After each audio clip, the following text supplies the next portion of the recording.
didn't know anything really about prostate cancer before I was diagnosed. I thought it was an old man's disease. I thought most men would die with it, not of it. I thought it, my dad didn't have it, so I didn't really think that I was going to get it. My brothers didn't have it, so I figured maybe, it's something somebody else gets. I don't think I knew anything, quite really. I think normally before you get diagnosed, most guys, I don't think they have a clue. My knowledge base was pretty slim. It probably was at the point where I knew I had a prostate gland and I knew that people got cancer there. But as far as anything else about it, I really didn't have a lot of knowledge.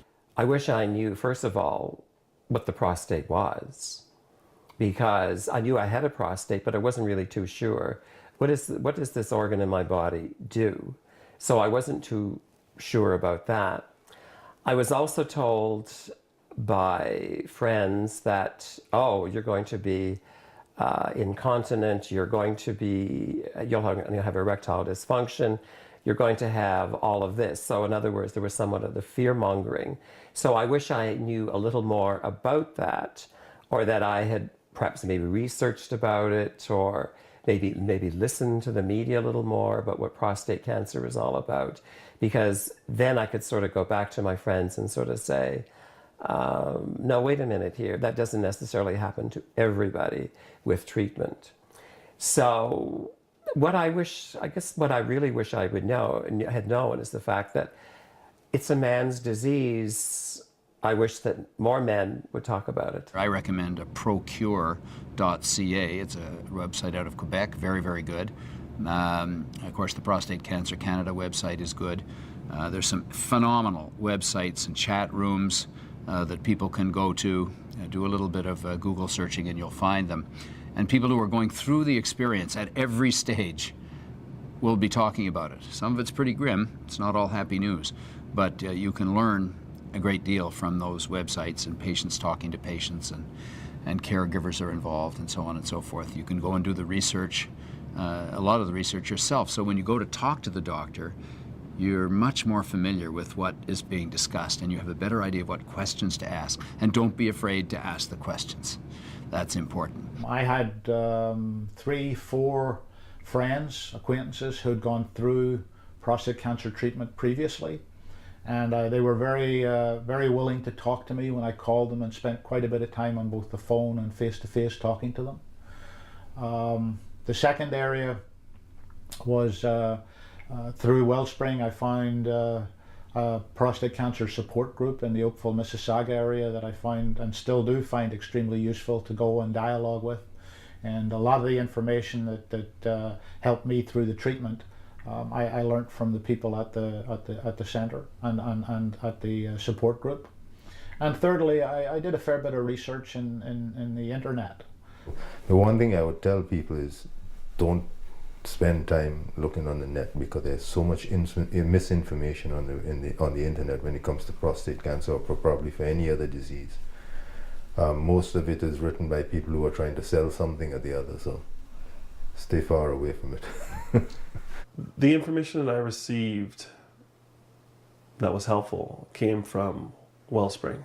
I have to say that being in a room with a cohort that has either gone through it or about to go through it with you was helpful in giving me information on my treatment options and the best places to have that treatment and the options for the treatment. So Wellspring first, like I said, I was trolling the internet. Stick to sites that are reputable. In other words, the Canadian Cancer Society, or our own prostate support site, or there are some good ones in the United States, Johns Hopkins and some of the better known hospitals.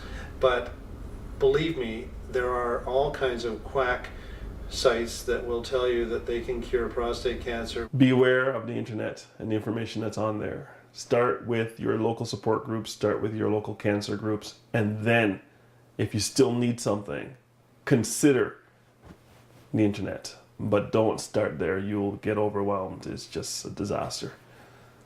lots of information, lots of good information, but lots of bad information, lots of information trying to pull you towards certain services, skewed by the institutions that are promoting whatever treatment option they're promoting. What was helpful in educating me in my research was, first of all, knowing that I'm not alone, which was wonderful. I knew then that, okay, there's been a lot of other men that have been diagnosed with prostate cancer.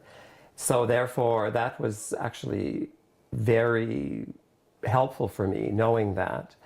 Secondly, was also what the treatments were available, because my urologist basically said to me as soon as I was diagnosed that we will likely then it'll be surgery. And I thought, no, wait a minute, that's not going to be my first option. I want other options, and I want to know what they are. He then actually sat me down in front of a video and showed me some of the options of which I had. And it was through that I was making some decisions, okay, that I will accept as a perhaps a cure, or not necessarily a cure, but a treatment. And that one I will not accept. And I decided that an operation is not going to be my first option. They were thinking about 3 or 4 reference books by various doctors, and that really filled in a lot of the gaps. And once you read these, you are much more informed, so you can attack the problem much more knowledgeably. Actually, the Canadian Prostate Cancer Network, I got this at Sunnybrook. It's called Prostate Cancer, a booklet for patients, and it's a phenomenal piece of work. That was one of the best pieces of information that I came up with. There were a number of others that I got from various sources, but I see that booklet was probably the best of the bunch. If you're going to read up on it, look for books that have been written within, I would say, the last 5 to 6 years, because things change so fast. That if you read things that are written in the 1990s and so on, it's way different what goes on today. So stick to things within the past 5 years. At the beginning, I asked my urologist, who wasn't particularly forthcoming in all the different options that were out there at the time, and it was just by chance, sitting in his office, I saw this magazine called Our Voice. And I asked him if I could have a copy. It was just sitting there, and he said, sure, probably won't do much for you, but yeah, go ahead. It was through that magazine I found our support group here in Kitchener, in the Waterloo area, but also found some other information that I wasn't aware of before. And that triggered me into looking further. But unfortunately for me, I'd already had my surgery and was awaiting radiation treatment when I discovered this.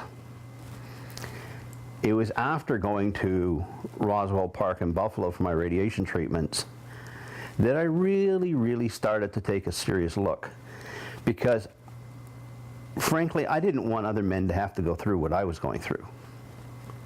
And I wanted to know what I could do to make a change. And in championing that, I felt I could get through this a lot better, because it gave me a purpose.